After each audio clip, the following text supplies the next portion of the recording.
So I know comments like this are usually just trolls, but I want to talk about this because it's kind of a big problem of why so many crimes go underreported in the military, and that's there's this big stigma that you're going to ruin their lives, and so many times it comes from this idea that wives are just out to ruin their husbands' careers, when honestly nothing could have been further from the truth here. I fully supported my husband's career, kind of to a fault. But it really upsets me that we think that military members can get away with just like, he is a child predator. Like, what help do you think he's gonna get outside of a prison? He is a danger to children. And combat, that he never saw, by the way, but even people who do, combat doesn't make you a child predator. That's a choice you made.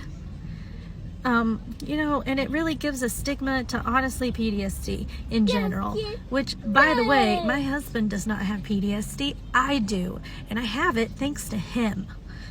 You know, I spent years being abused by him, and I looked away. I never reported it. I was so concerned about ruining his career, and I was concerned about ruining our lives.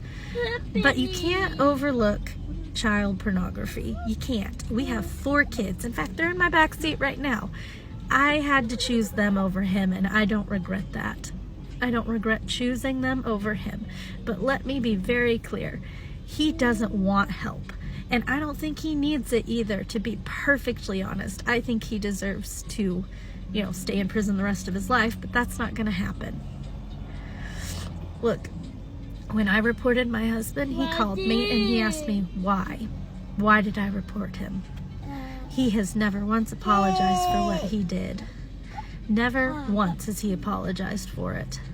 Meanwhile, he sent a note through the chaplain, because I have a restraining order and he's not allowed to contact me. But he used the chaplain, and he had the chaplain basically tell me that he's doing okay, he's sleeping all right, he's doing all right in the brig. And that just, it honestly destroyed me, because at that point I couldn't sleep. At that point I had just started therapy. I had just been diagnosed with PTSD. I was convinced that he was going to hire a hitman and have me like shot outside my house. I had all these horrible thoughts. I couldn't get those little girls out of my head. But not to worry, he's in the brig, not at all, you know, not at all consumed by what he did. So no, he doesn't deserve help.